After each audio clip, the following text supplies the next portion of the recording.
Okay, hello.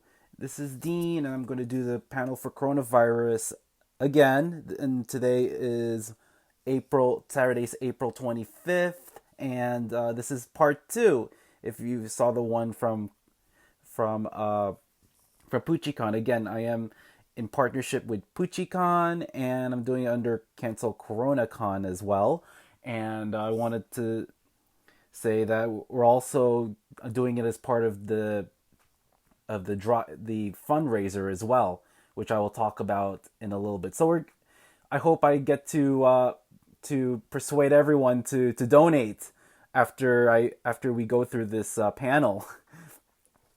So before I get started, I just want to let you know that we are doing a fundraiser. This is a direct relief COVID-19 response. Every dollar counts. So even if you donate $1, and by the way, the minimum is $1, uh, that would go a long way to helping public health authorities, nonprofits, helping small businesses, getting the personal protective equipment or PPE needed to for the healthcare workers to fight this virus and to take care of the patients. So, the overview, we're going to talk about what the coronavirus is. We're going to talk about the history. We'll talk about how the virus spreads and infects, who's at higher risk, how to prevent it, what happens when you get it. I will go over the testing a little bit as well, and if there are treatments, and then if there are also hoaxes as well. So, a little bit of disclaimer, this is for informational use only. Everyone is different. If you feel there's something going on, please contact your healthcare provider. All right. So again, this is for information things, and I declare no conflict of interest, and I'm not liable for any actions you do afterwards. So what you do with this information is your responsibility, but these are the facts. So what's a virus? It's a pathogen containing genetic material, so it could be DNA or an RNA protected by a code or envelope. So it can't be a living thing by itself. It needs to go to a host cell in order to replicate and have that kind of effect to be a living thing. So it enters the host cell, it enters a nucleus, and then it uses all the cell's equipment to make more of its own viruses. So that's the diagram here. It gets in, and then it releases the RNA or DNA. The genetic material goes into the nucleus, and then it uses the enzymes not only from its virus itself but also from the host cell to make not just more of the genetic material for the virus, but also the all those little things like the envelopes and all these spikes you see, all that, and make more viruses, and then eventually the cell dies. So what is the coronavirus? So in general, for the coronavirus, it's a family of viruses. So they're known for their spike proteins. So that's why it's a corona. It's a crown. So you see all those red things. Those are the spike proteins. So there are four kinds: alpha coronavirus, beta coronavirus, gamma coronavirus, and delta coronavirus. The virus we're talking about, as you know already, is SARS-CoV-2.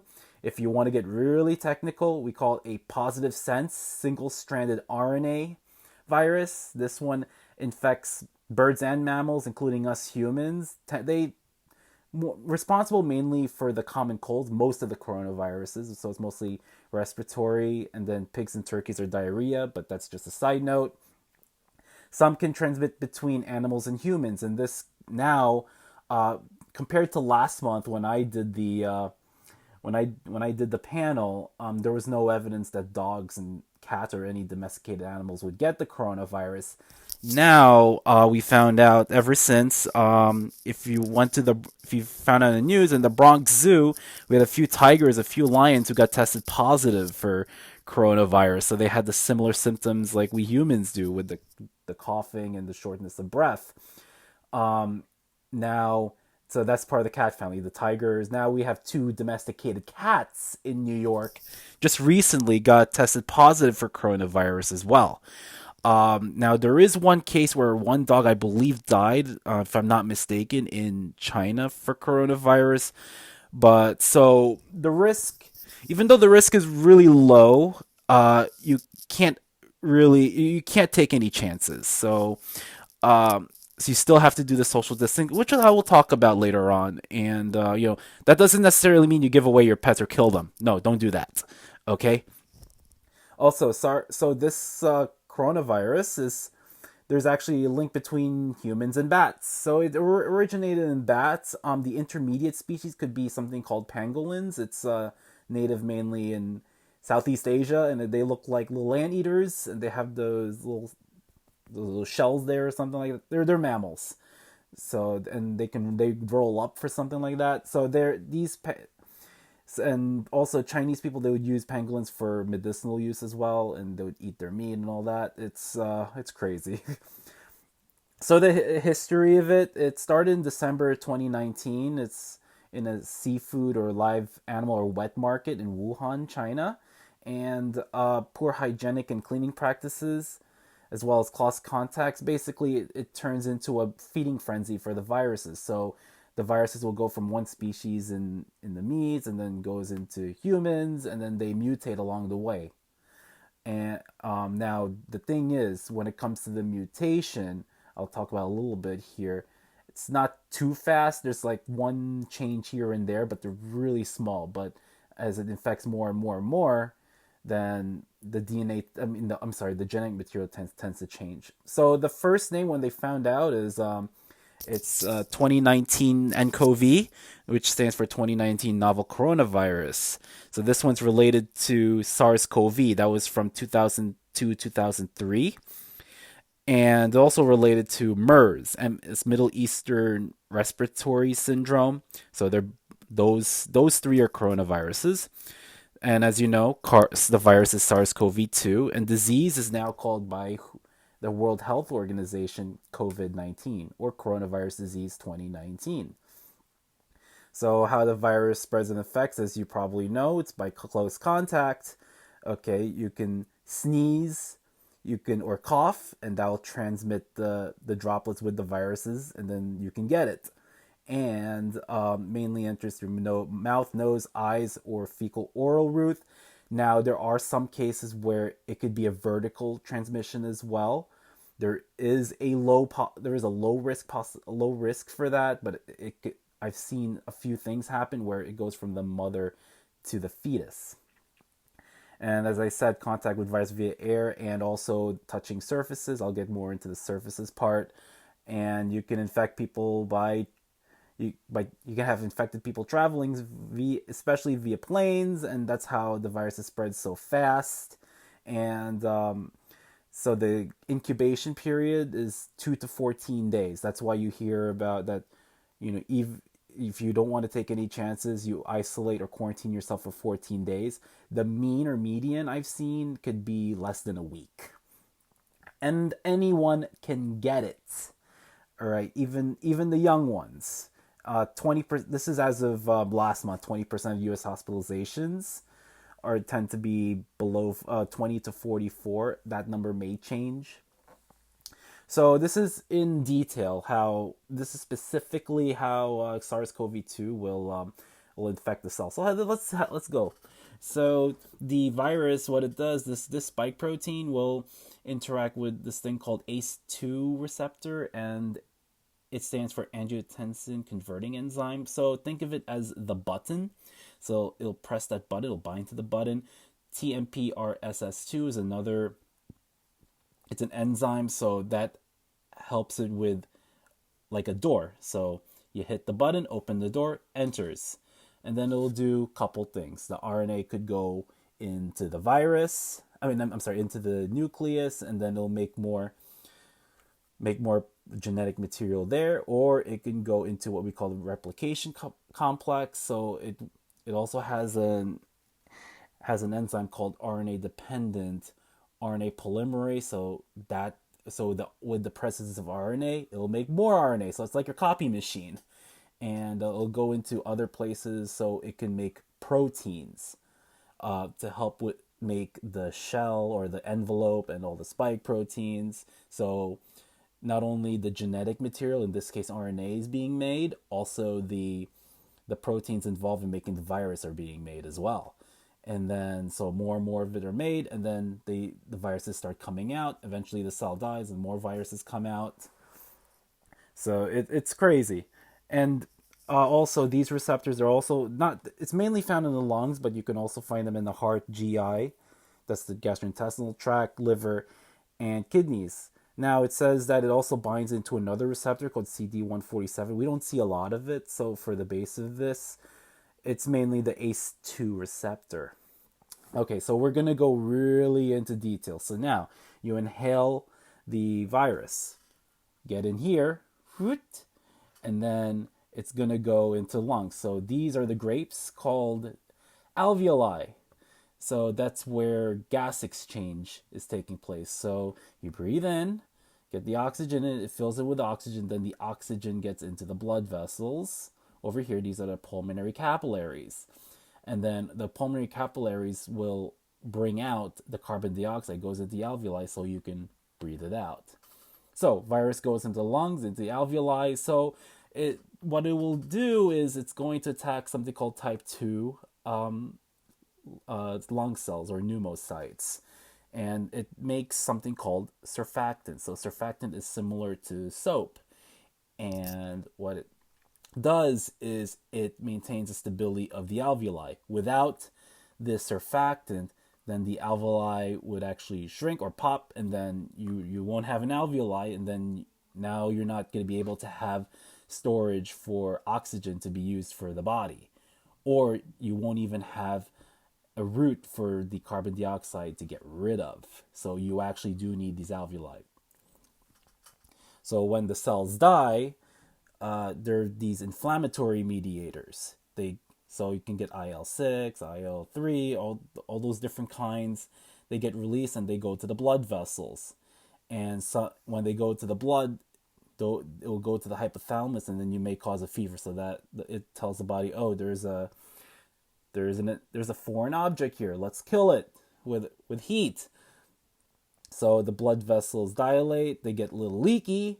The problem is there's going to be some fluid buildup and between the blood vessels and the alveoli, and then now if there's so much fluids can go into the alveoli, and that's a problem, and this could cause the alveoli to collapse. We don't want that. If it collapses, then we're not going to be able to breathe in the oxygen and get the carbon dioxide out.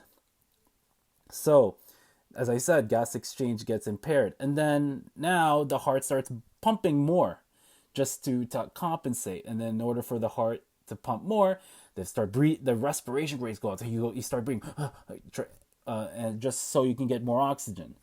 But the problem is you're not going to have the alveoli basically compromised.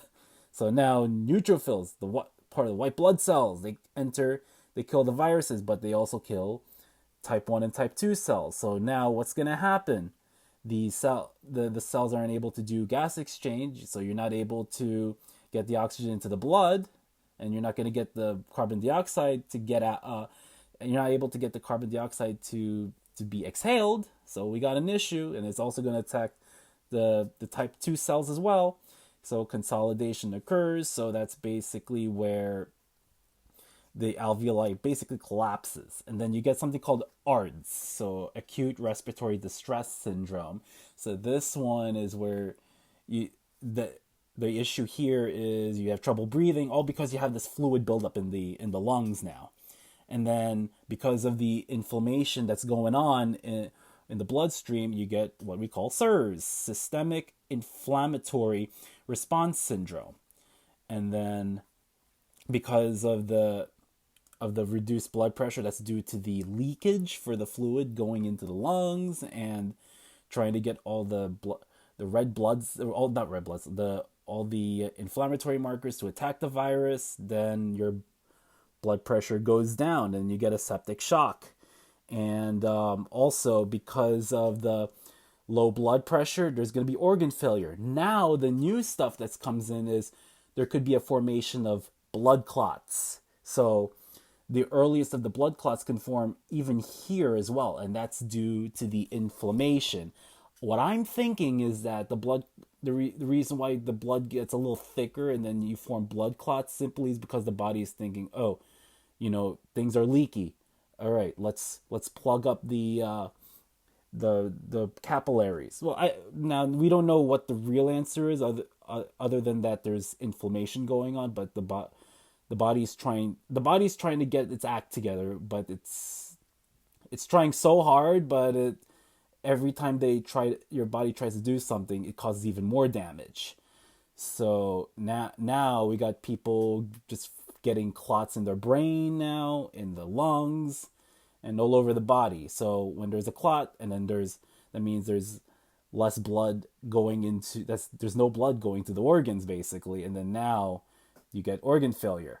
And all in all, the virus doesn't kill you. The complications will. So this one keeps updating over and over. I posted this map on about 10:30 this morning, and it's at 2.8 million people confirmed cases globally. So, and it's a lot. We're approaching 3 million for the world. For the deaths, we have basically 200,000 globally. New York City alone, where I live, we're the epicenter. Excuse me. We're the epicenter in the United States. It's almost 17,000. And also, New York did the most tests at over 730,000 people. And so it's a big number. Holy moly. Just for reference, we have about 272,000 cases just in New York State alone, and that we have the most. We have more in New York State than any other country other than the U.S. And New York City alone has about over, I believe, 172,000 cases. And even though we are flattening in New York State, we're still getting the deaths. We're still getting new cases. So we gotta keep going with this social distancing, with the stay-at-home orders, which I'll talk about more.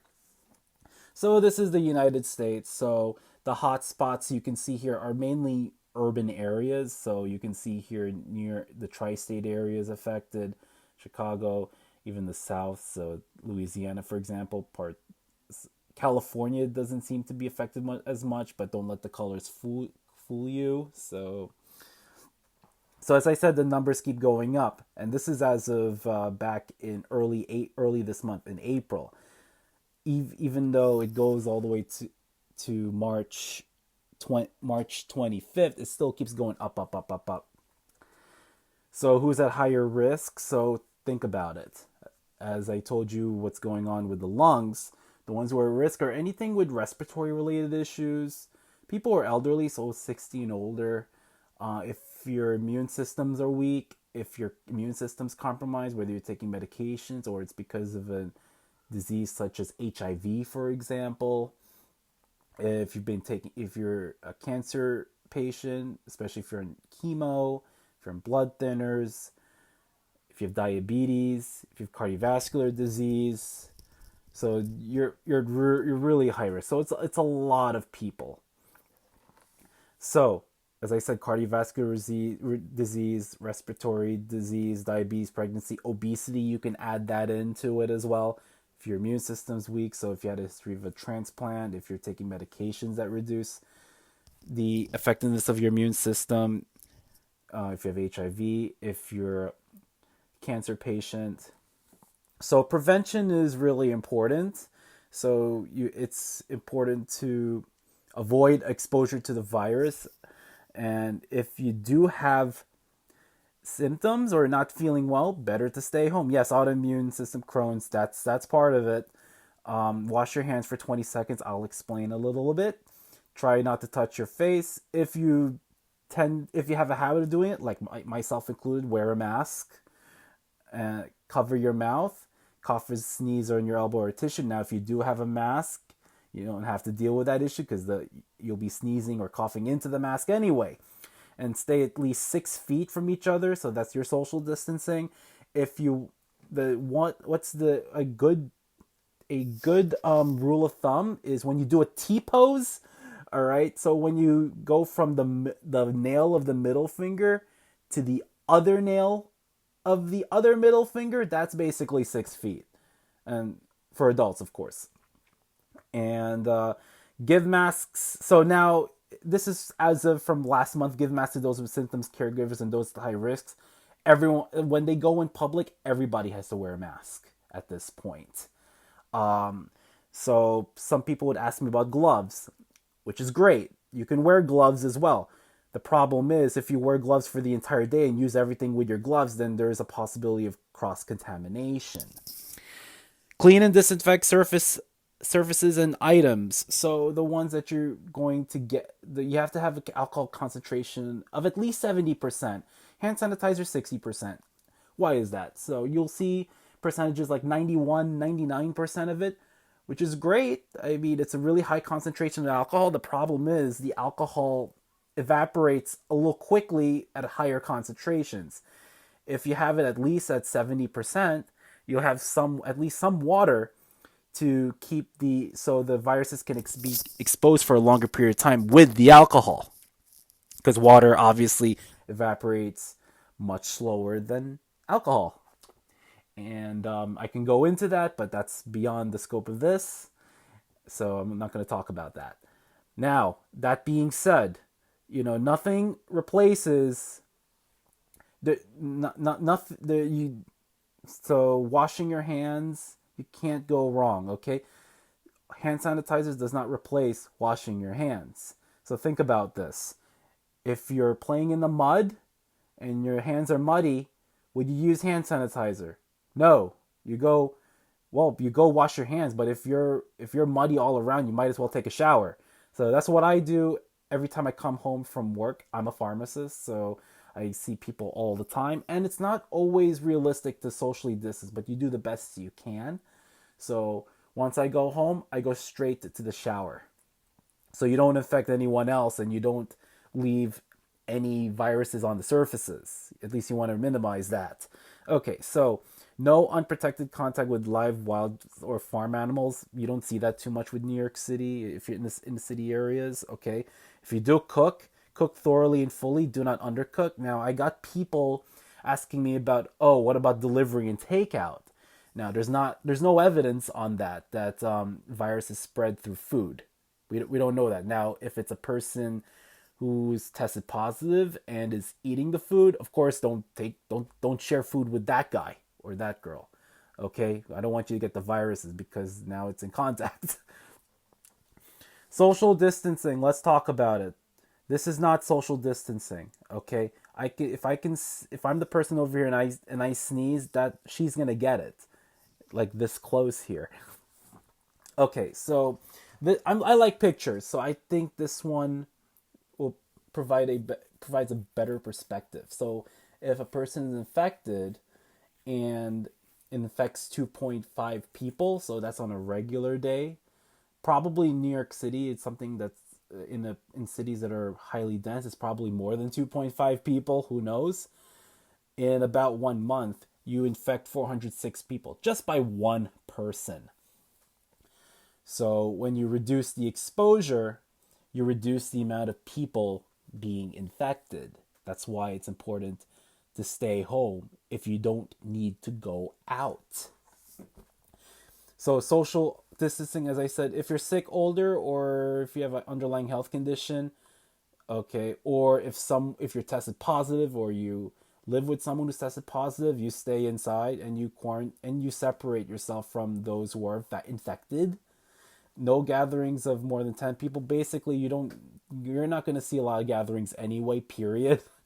Okay, and of course the 6 feet. And now there are some people who are actually getting paid just to do errands for people who are at risk or who are tested positive. So I'm seeing that, especially for this week.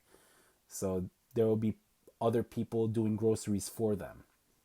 So again, here's the pictures. So if you don't have a strategy for this, you will get even more people infected. That means more lives are going to be lost. But if we do the protocol as early as we could, we can actually mitigate and lower the infected people, lower the people who are going to get infected. So coronaviruses on surfaces, it varies. So anything that has holes on it, so cardboard has some holes on it. So those will the viruses will not last as long. Now that being said, this is at room temperature and between 40 and 65% humidity. So when the humidity rises, the viruses may not live as long. If the temperature is higher, same thing. The viruses may not live as long. So if it's on paper or tissue paper, it's about 3 hours. If it's on copper, it's about 4 hours. Cardboard is 24 hours. So if you got a package from Amazon, for example, so I leave it there for a day. But if you want it right away, then disinfect. So what I would do is I use a little bit of, I just put rubbing alcohol on paper towel and I just wipe it. So wood and cloth are 2 days. So anything that's shiny and smooth, the viruses tend to last for a few days, given around 60 around between 40 and 65% humidity at room temperature in the 70s. Now that being said, and the mask lasts for about a week. Wow. So that's why it's very important to throw away the mask, or at best to disinfect it. So that's why people are not using money, because not because what happens is it lasts for 4 days. Thing is, you can still carry money, but just use hand sanitizer, wash your hands. Okay, hand washing technique. So you wet your hands first. You apply the soap, and then what you're going to do is you're going to rub front and back of the hands and in between the fingers. And then you're going to wash the knuckles, so front and back of each hand. And then what I do is I rub each and every individual finger. And then after you wash, you get the tissue. But what you have to do is, if you're in a public restroom, you have to use that same tissue that you use to turn off the faucet, and use that to open the door. And then I just put in the pail.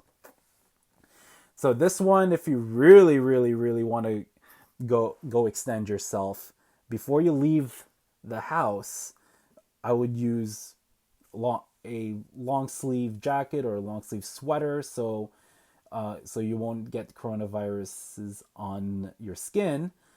Some people actually cover their head. People of course, you have to wear a mask. It says avoid public transportation. That's not always realistic, especially for me as an essential worker. I think the best way to do it, again, wear a mask, and then once you get to work, wash your hands, and always bring hand sanitizer as well. So again, wipe and clean surfaces also before. That again, that's if you really, really, really want to fight against the disease. Of course, cough and sneeze into elbow, and use hand sanitizer and social distance. When you come back home, try not to touch anything. You're gonna take off your clothes right away. I put it in my own laundry bag, and then I go straight to the bathroom and take a shower. And so when you do the laundry, it's very important that it has to be washed at high temperatures, so it's enough to kill the viruses. Okay, what I do is I leave the keys, wallet, and bag by the door. I actually have a separate entrance because I'm actually staying in the basement right now, in the bunker, or as I call it, COVID-19 Rebel HQ, Rebel headquarters. So as I said, you shower. Okay, I have a phone where my case is waterproof. I just wash it. I just wash my phone and wash my hands at the same time. 2 birds with 1 stone, 20 seconds. And then clean bags used outside with bleach. Now, again, that's a little too far for me. So you can still use rubbing alcohol. Can't go wrong with it. Okay, it says here you can't throw away gloves and wash your hands. Throw away the mask also, or disinfect it. And it says you can't eliminate contamination risk, but you can reduce it. I guess you can basically reduce it with this kind. I think this is really This one is really like going above and beyond. So what I'm gonna talk about is, sorry about that. So we're gonna talk about testing. So the when testing is important because when you find the person who's tested positive, then we separate them, we quarantine them, or before they infect other people. So how they're gonna do is like this. This is what I got from the from the mayor's office. Actually, you know what? So I think it's one of those. I apologize. I think that's for a later slide. But anyway, just a little bit of a error right there. So let me see. Yeah, I will talk about that a little bit. I don't know how that happened. Okay, so what happens when you get it? Okay, of course, as I said, you gotta isolate the person when you have, especially when the person has the symptoms. So the contact tracing we're gonna talk about in a little bit. So sorry for the technical issues. So the common one is fever. So it's over 80%. Dry cough. So 2/3 of the time you're gonna get a dry cough. So fatigue, mucus production. Okay, that can happen. That is considered a wet cough also. You can have shortness of breath as well. Now, there are people who will also have a loss of smell or taste and may not have all these other symptoms. But everyone's different. I've also seen gastrointestinal issues, so your nausea, vomiting, and diarrhea. As we talked about earlier, those ACE2 receptors are also found in the heart, in the gastrointestinal tract, and also in addition to the respiratory tract and the alveoli or the lung cells. So those are something you really have to watch out for. So again, fever, dry cough, fatigue, GI issues, smell, loss of smell and taste, shortness of breath, and those are the main symptoms.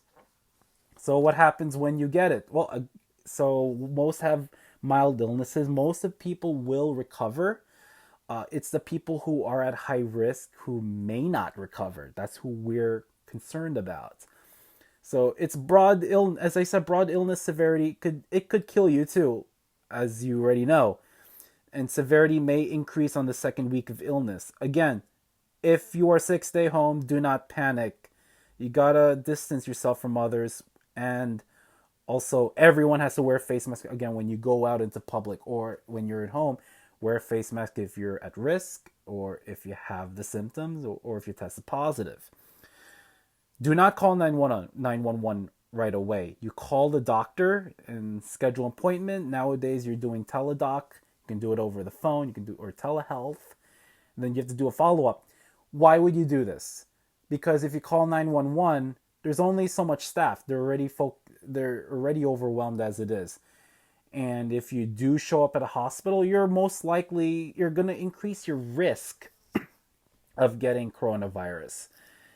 Okay, a few weeks ago, there was Elmhurst Hospital, which is an epicenter in Queens for the coronavirus related deaths. There was they had 13 deaths in one day last month, back in March, and they also had a long line of patients trying to get into the emergency room because they had the symptoms.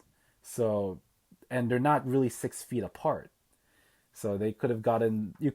Even if you didn't have the virus, you might as well get it when you're on the line. Okay, so now we're going to talk about testing.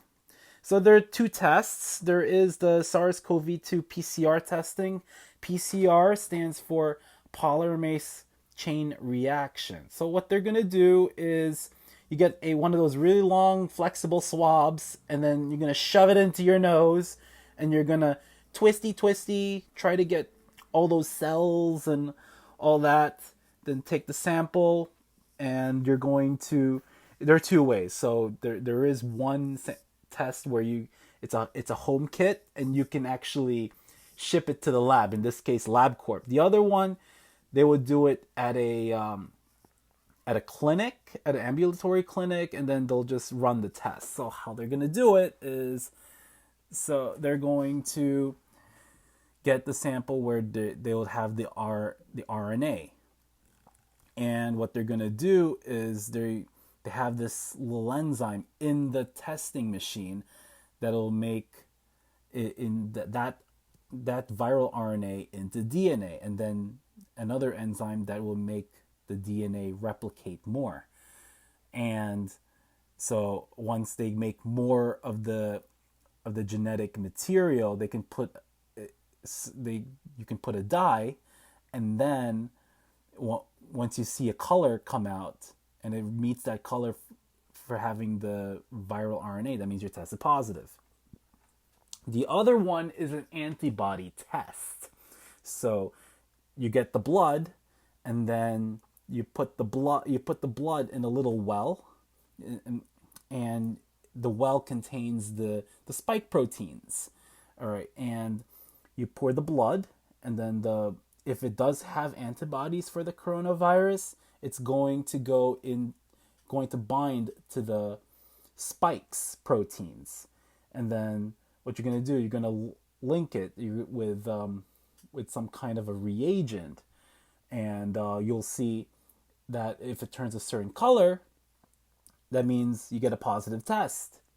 Now, the issue with these tests is not everyone can be tested because we're low on supplies, especially something called reagents. So reagents are those chemicals used to determine whether or not something can be positive or negative. And of course, there's also PPE as well. We need more swabs as well, and alcohol pads to disinfect, more PPE, etc. So antibody testing, this is a new one. So I know New York State's being aggressive with it. So these are what IG stands for immunoglobulins, okay, and GMA, those are just letters for reference, okay. Now, if you do have an antibody test, now one of my boss's business partners had an antibody test, and what it showed was that you'll have these lines. So you put the blood, you put the reagent, and then you'll see a line for IgM and IgG. So the rule of thumb is when you have a higher concentration of IgM, that means you still have an active infection. Okay, you have antibodies, but you still have the infection. You still have to be isolated. And then when you do another test and you have that there's more IgG than IgM, so the lower the IgM and then the higher the IgG, that means you're now immune. And if, according to Governor Cuomo in New York, if you're immune, that means you can get back to work. But things are still not clear, because even though you can be immune to it, just like with the flu virus, even if you're immune to it, you might still have some kind of you might get some symptoms if you get infected again, just not as bad. All right, and now the other question is when it comes to antibody testing. Okay, they have the antibodies, but how much? So but more importantly, how effective are they? When in attacking the virus, everyone's different. So there's a lot of questions with that, but at least it's a good start. Okay, so back to the contact tracing. So as I said earlier, you have a confirmed case. Okay, this person's tested positive, so we need to isolate. So and provide medical care. Now we have to ask for people who are in contact with them. So it's either you show symptoms or test positive, or the person doesn't have symptoms. Either way, they have to isolate, and they have to isolate for at least 14 days. Now, if the person is tested positive, it's repeated back. So we go back to square one, etc., etc., etc. And then you ask about more contacts. So, now we found another infected person. Now we have to find out the contacts of that person. Very big undertaking. Okay. and everyone has to follow the 14-day rule. So after 14 days, you have no symptoms and you're okay, you can go back to work. However, just as long as you wear a mask and you continue social distancing. So, flatten the curves. Something I need to do. Flatten my curves. Okay, so what does that mean? So, when we flatten the curve, that means we can get less people infected to the point where we don't we don't overburden the healthcare system. Because if we don't flatten the curve and we get this, that means not only more people get infected, but more people die from it.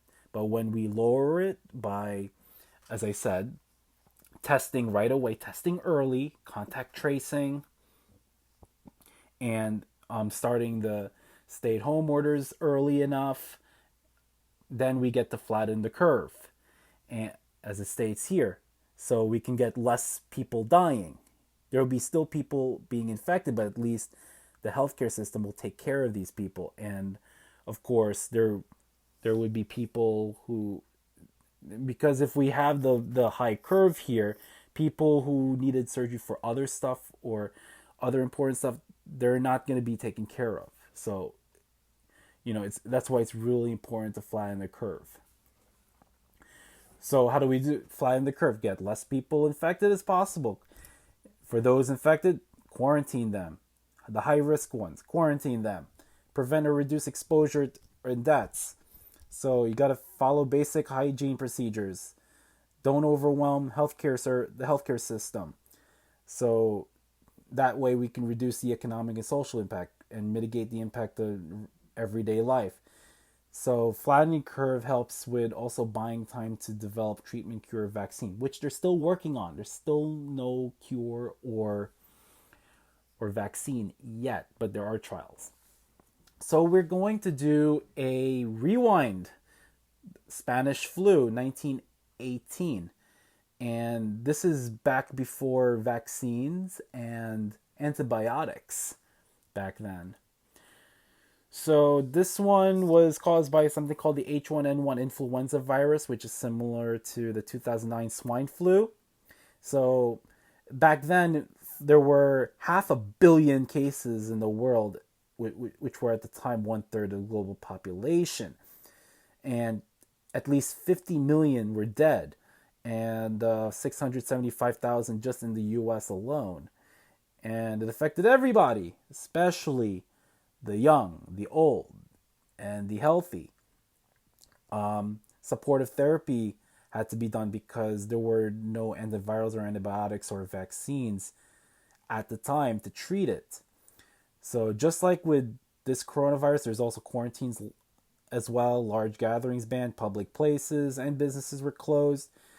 Back then, there wasn't a lot of advancement. There were no ventilators back then. So a lot of people were dying. So we have to talk about the tale of two cities because I think it's important for people to learn, why it's important to catch diseases early. So in Philadelphia, back in the Spanish flu pandemic, they didn't prepare for it, but they went ahead with a parade on September 18th. This was to fund the war for World War One. And in about 10 days, 200,000 people got sick and over 1,000 died. When the city took action afterwards, the damage was already done and more people started dying. So final death toll was 12,000. On the other hand, for St. Louis, they prepared for the pandemic 2 days after the first cases were detected. So because of that, they canceled the parade, they closed public spaces, and banned gatherings that are more than 20 people. Work shifts were also staggered. Again, that's with the social distancing thing. And death toll did not go above 700. So this is the chart, which is similar to this chart. See the similarities? So this is Philadelphia. It hit its peak and then went down really fast simply because they're either people are getting immune or people already died from it. So actually that's a death rate, sorry. So it just went up, and then when there was less people to infect, it went down. But here, the death rate for St. Louis was a little bit less. Now, I need you to focus on this little thing over here. You see here for the flu, just like with coronavirus, with the flu, they love the cold, dry environments. They actually are more stable that way. So we're going to look at this wave a little bit. So lessons from the Spanish flu pandemic. So it's important to be proactive rather than reactive. If it's reactive, the virus is already 10 steps ahead of you. Again, timing is everything. So the earlier you catch it, the better. And you need to be informed. Everybody needs to be informed, updated frequently about what's going on. That includes government officials too. Early detection and swift response are prudent. So that, especially when you do early, quick, and aggressive testing and intervention, that's how we stop the spread. Those who don't learn from history are doomed to repeat them. We're repeating it right now.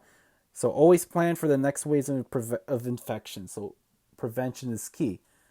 Oh, you're thinking waves. Okay, so people will be asking, okay, is there a second wave? It's very likely we're going to get a second wave of coronavirus. So you can look back to the Spanish flu pandemic. There are actually 3 waves. So the first wave wasn't as bad. That was back in the summer of 1918. But the second wave was really deadly. So that's during around October and November. So late September to November of 1918. And then after that, there's this third wave as well. So they were probably affected by that. So this is the second wave. This is the third wave. So you'll see here that it's really, really, really important to be on top of your A game. Okay, very important. So we can actually flatten these curves. So again, will COVID-19 follow the same trajectory? It's possible, yeah, very likely. Why? Because the seasonal flu and the coronavirus will start to coincide with each other later this year. So that's a little scary, especially for my con schedule, okay? But it's very, very important to watch this very carefully. And also, it's more prudent to even get yourself the flu vaccine. Why is that? So that will help ease the burden, okay? But everybody have to do their part. And that's in addition to social distancing and all the preventative measures. So both coronavirus and influenza are more stable and able to spread more when it's cold and when there's low humidity. So will warmer and more humid conditions affect the coronavirus the same way like the flu?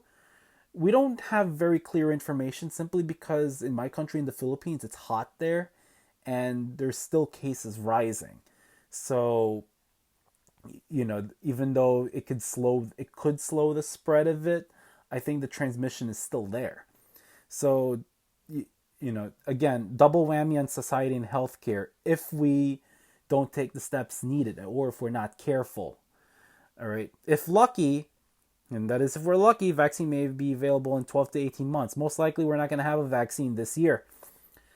And even though right now the curve is flattening and we're on a descent, at least here in New York and New Jersey, assume the second wave is going to happen. Assume it's going to be worse than the wave we're dealing with. You got to be prepared.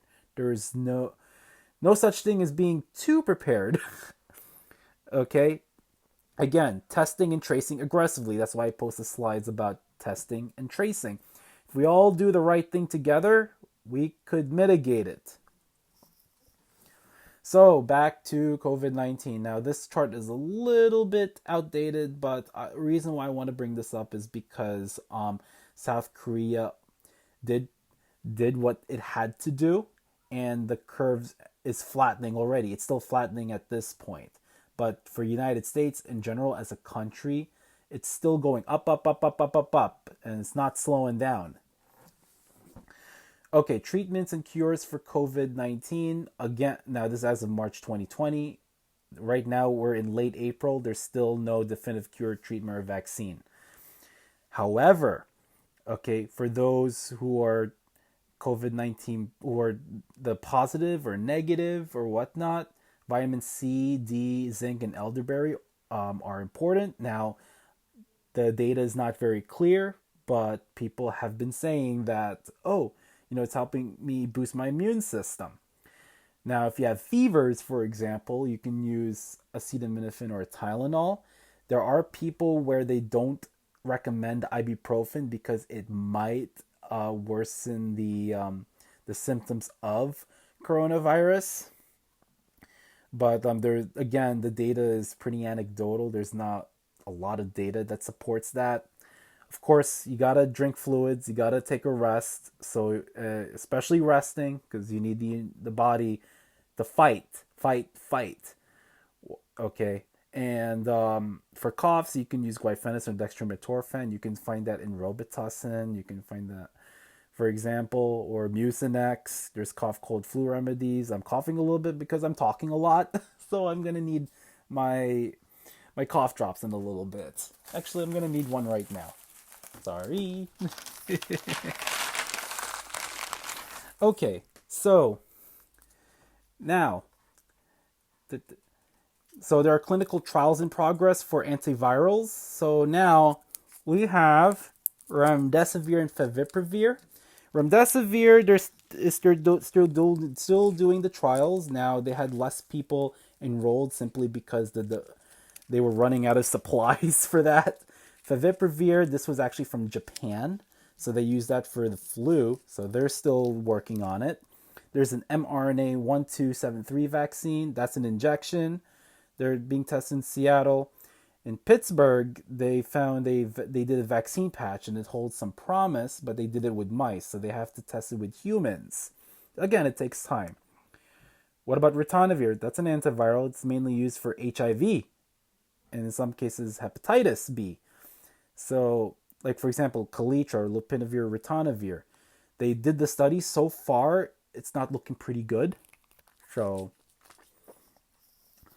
we're going to cross that one out. Interleukin-6 inhibitors. So these treat the complications and inflammation. So there's Kevzara and Actemra. So it's limited towards people in the hospital, not for people who are not hospitalized, obviously. Hydroxychloroquine and azithromycin, not enough data yet, but that's as of last month or early April. We got new data now. So in the VA, or Veterans Administration, thank you for the hearts, they did a study with a few thousand people, and they found that hydroxychloroquine did not improve the health outcomes for patients. There are, of course, a few questions to be asked. What kind of, actually there are limitations rather. A lot of them are elderly, so they're already high risk. So now, even with azithromycin, hydroxychloroquine, with or without azithromycin, there's no clinical improvement with coronavirus. So now they said that it helps, but the thing is, it was based on one study in France. But that was all the way back in March. So even though it seems like last month, a lot has changed ever since. So the next thing is corticosteroids. Again, they tend to be used in the hospital. Again, not recommended at this point, even though it reduces inflammation. There's also an experimental trial using plasma from those who recovered from COVID-19. So the ones who recovered also produce antibodies. So now these people can actually donate blood. And then what they'll do is in the hospitals, they'll actually filter, get the antibodies, inject the plasma, maybe make a vaccine out of the antibodies. We don't know. That would be great. But again, even if they make it and even if it works, they still have to do the testing. They had to do the clinical trials as well. Sorry.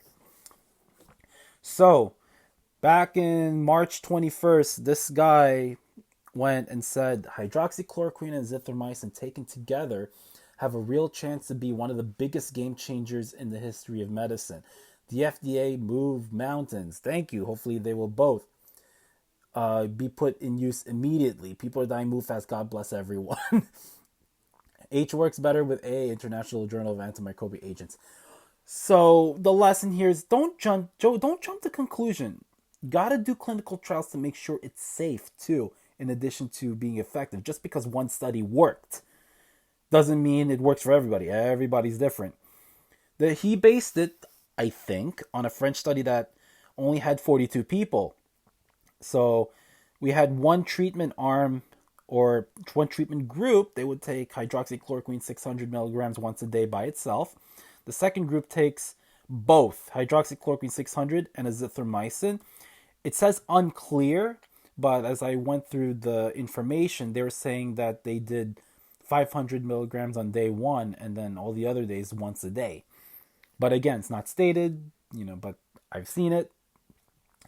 The problem is there's a drug interaction. So it could lead to arrhythmias, so abnormal heart rhythms, and it could lead to torsade de poids. Okay, that's an abnormal reading on an EKG or electrocardiogram that measures the the heart. Now these abnormal heart rhythms could lead to sudden cardiac death. So that's a big risk. So and some people died because of that. So that was a study. Not that it matters, okay, but again, the limitations being are that only 42 people, and it's unclear about the ages, and it's unclear, whether it's going to work with other ethnicities as well. So physical, mental toll. There's limited crowd sizes now. Quarantines all over the place.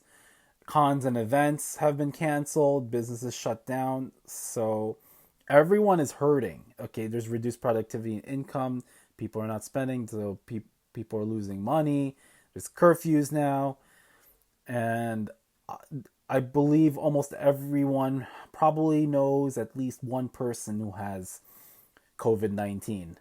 I do. I actually have two patients who passed away from coronavirus, so all this nonstop media coverage. I don't know about you. I have people who want to avoid watching TV and all the media because it's just stressing them out. For me, for some reason, I want to watch all this coronavirus stuff because I need information, because I need to be safe, which is so weird. Okay, we have the shortage supplies, all that. So there's still a shortage supply, shortage in supplies. So I have to put a human face to it. So these people, 7 members got the coronavirus for that family, and 4 of the 7 got killed. Okay, a nurse died. He actually has asthma, so he was high risk. And there's this doctor who did a miracle surgery on separating conjoining twins in Montefiore in the Bronx. So Italy's locked down. My country's locked down. California had the first lockdown in the country. Where New York is second, but we call it pause. Policy assure a uniform safety everyone, which doesn't make sense, but I mean, you get the idea. So it's important to stay healthy during these times. It's not very easy. Okay, you can exercise, you can still go out. Just distance yourself. There's always going to be that little bit of a risk, but again, wear your mask. If possible, you can wear gloves as well. Balanced diet is important. Now there is this thing called COVID-15. Similar to freshman 15, you tend to, or quarantine 15 in this case, you can call it quarantine 15 or COVID-15. You gain 15 pounds just by staying at home and quarantine and not being physically active. And again, you can still go out, just you don't want to go out too much because you want to reduce the risk. Balanced diet is important. So the usual, fruits, vegetables, lean proteins. Got to take a break. Okay. You can still connect with others via social media. I feel as though nothing can replace face to face contact, but again, let it out. It's okay to be scared. Don't panic. Everything will be okay. At least in China, things are slowly going back to normal. But don't be complacent. Please don't. All right. You still have to use these protective measures and preventative measures so you don't infect yourself and don't infect other people. Create some joy and find the silver lining. So be positive about it. Not if you're going through setbacks on it, try to find ways to forgive yourself. Everyone's going through all this. We're in it together. All right. Also, if you want, you can find some new hobbies. Again, go at your own pace. So again, exercising, eating favorite foods. Just be careful. Don't just do that in moderation. Okay. Again, meditations. Those are just some of the examples of it. Um, Now we're going to talk about hoaxes and conspiracy theories. Uh-oh. So we got the silver solution. We got the super blue toothpaste. They don't work. Government does introduce coronavirus. Not true. Government has the cure vaccine but won't release it. Not true. Hand dryers do not replace hand washing. And the United States, I don't know if they're still doing this. They're actually doing an investigation, I think last week or so, into thinking that, oh, you know what? I think China made coronavirus in the lab. It didn't come from a seafood wet market. So they're looking into it. I hope they won't, because that's a huge waste of time and money. um Now, what's not true is you have coronavirus if you can't hold your breath for 10 seconds without coughing. Not true. Rush Limbaugh, oh boy. Coronavirus is used to take down the president. Even he said, oh, it's Democrats will do whatever to bring the president down. Oh, we got coronavirus. Oh, okay, we'll bring him down. The president calling the coronavirus a hoax isn't actually helping anything either. It says no worse than a common cold. No, false equivalence. A lot of coronaviruses causes the common cold. This one's a whole lot worse. It's also a whole lot worse than the seasonal flu, simply because it spreads faster and it affects more people. That being said, do not minimize the seasonal flu either. Okay, you gotta take it just as serious as coronavirus. Also, 5G radio waves causing coronavirus? That's not true. Also, it's virus used to cover up for 5G syndrome. 5G syndrome doesn't exist. Okay. Now there is a book that predicted coronavirus. The problem is Wuhan 400, which is in the book, has a 100% mortality rate versus COVID-19. Now this is 2% global. Numbers might have changed. I've seen numbers as high as probably 3% or so. I know in New York State, it's about 0.9 or 1%. Doesn't matter. It kills. Okay, Simpsons did not predict the coronavirus because the Osaka flu, it's the flu. Okay, not coronavirus. Those are two different viruses, even though they cause respiratory symptoms. And Osaka's in Japan. Okay, again, the origin for coronavirus, or COVID-19 in this case, Wuhan in the Hubei province of China. Miracle mineral solution. Don't drink that, okay? A bleach product to cure coronavirus? We don't know. Now, again, origin, wet market versus Chinese lab. So the U.S. as I'm told, is investigating it. So we'll see what happens. All right, so this week, I don't know which day it is. I just know it's this week. The president quoted, "I see the disinfectant where it knocks it out in 1 minute. And is there a way we can do something like that by injection inside or almost a cleaning? Because you see, it gets in the lungs and it does a tremendous number on the lungs." Well, Disinfectants kill viruses on surfaces. Yeah.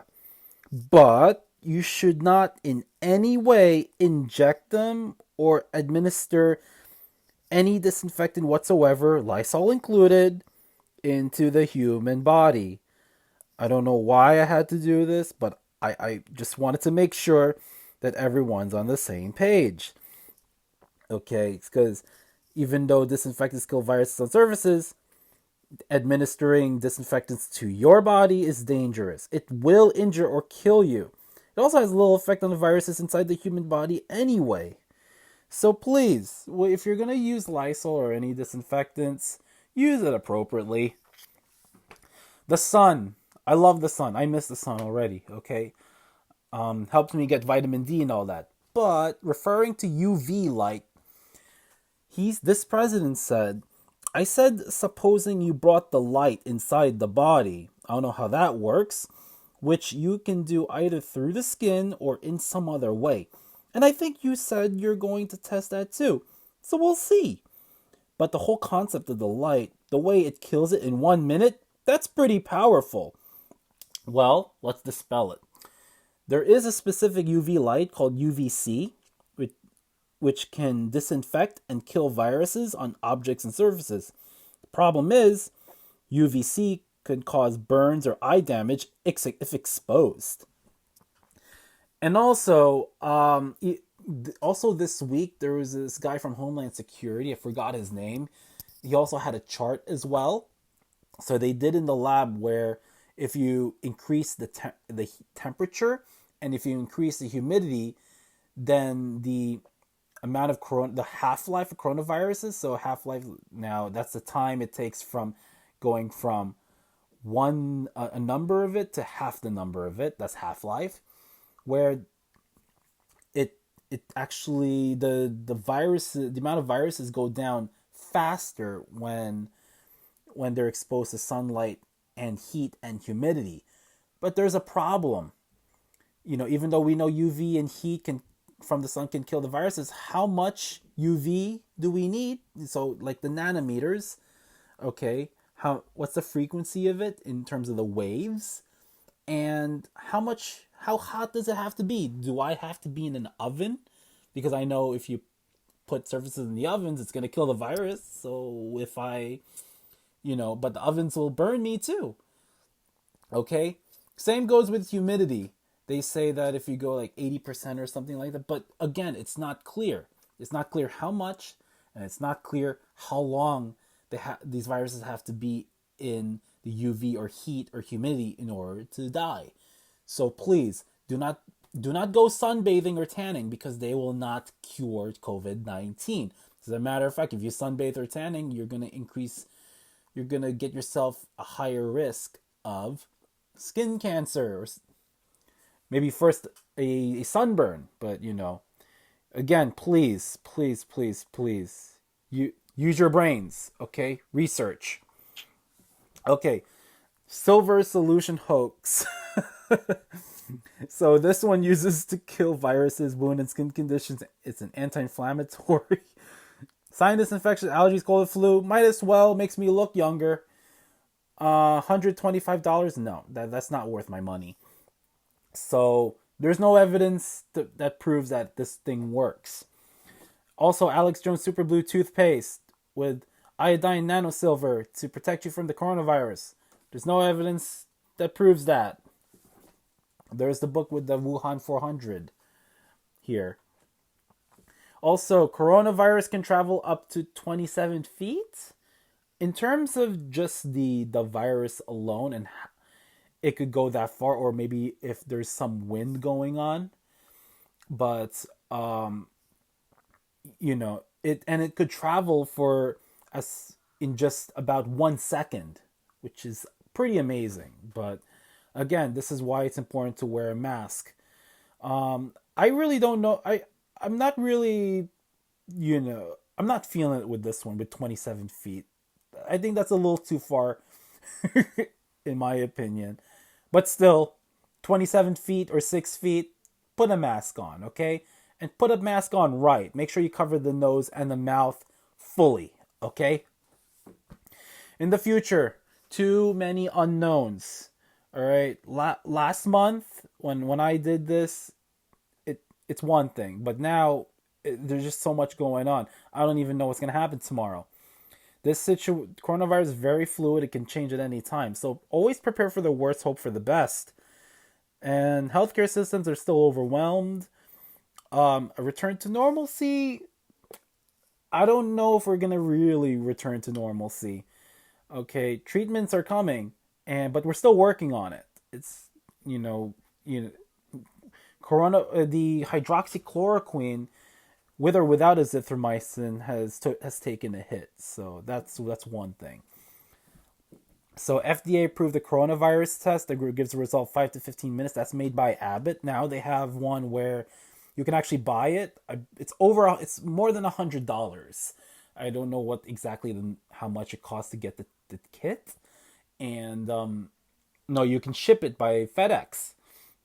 Again, it began in China in 2019, but the tide is turning in March 2020, and of course for April 2020. Still, do not be complacent. Please do your part to stop the spread. If you don't need to go out, stay home. So if you do have to go out, socially distance. Okay? And for everyone's different. If you're sick, how long will I recover? It depends. If you're high risk or if you're not taking care of yourself, it's going to take longer for you to recover. The $1 million question is, will we learn our lesson? Should it make a return? I hope so, because we got to prepare for that second wave once temperatures get cold again and the weather gets dry again with low humidity. So take-home messages, very important. Take coronavirus seriously. Anyone infected could be you or someone you know. Gotta wash your hands thoroughly. Clean surfaces with disinfectant. You don't inject yourselves with disinfectant, please. Don't drink bleach as well. Cover your mouth with your elbow when you cough or sneeze. If you're wearing a mask, that should be enough. Stay home if you're sick. Stay 6 feet apart from each other, or you go 6 feet under. Okay, be careful. Listen to experts and professionals. I know it's not easy. Okay, and also elected leaders, except for one person in particular who talked about the disinfectants. So I think we're going to stick to the experts and professionals for the time being. In every case, think critically and ask questions, and always look for reliable, reputable sources. Just because you see information doesn't mean you take it and see it as a fact. That's not how it works. You look for evidence and you look for data. And it's not over yet, because there's always going to be more information coming in. Don't give up. Don't panic. We'll get through it together. Once life resumes, it will never be the same again. So if life does resume, we're probably going to be more aware of our surroundings too. So we're going to have to apply hand sanitizer before we get in, apply hand sanitizer when we go out. I guess we're going to be wearing masks for the rest of the year at least. And if an outbreak can happen in any place, it can happen in every place. So an outbreak anywhere is an outbreak everywhere. I think that's a lesson here. Reason why I want to bring it up is because I know in New York City, they're saying that we got the coronavirus as early as February. Keep in mind, coronavirus was discovered in, at least COVID-19 was discovered in December 2019 in Wuhan, China. I felt we did not take this seriously. What the lesson is, if there is a virus that's going to be really serious and it happens on one place, it's important to start taking action right away and start limiting flights from everywhere, not just that one place. In this case, China, where the virus originated, because they did the genetic testing of the coronavirus genetic material, and a lot of them did not match with the ones that was found in China. It was related to Europe. So basically, the virus was just several steps ahead of us, all because we did not take action right away and we weren't aggressive in trying to mitigate all this. So the lesson is, if it appears anywhere, time to be aggressive and attack, and or as my boss say, nip it in the butt. Just get it out of the way right away so it doesn't happen again. So I will also want to say that courage is not the absence of fear, but rather the assessment that something else is more important than fear, by FDR. So I want to say thank you to everyday heroes. So healthcare workers, grocers. I'm a pharmacist, so I'm an essential worker. The police officers, firefighters, public transit workers, the childcare workers, people who are operating mass transit. And before I close, I want to go back to the beginning where, I hope I persuaded you to donate to the COVID-19 response. Again, you can donate $1. It can definitely go a long way. Again, this is to help to get more PPE for those on the front lines, and to help struggling businesses, to help with nonprofits, and to help with public health authorities. So if you can, please donate. And thank you very much for joining the panel. I hope you enjoyed it. I might have another one maybe next month soon. We'll see how that goes because the information keeps changing. And thanks for watching. Be safe out there. Goodbye.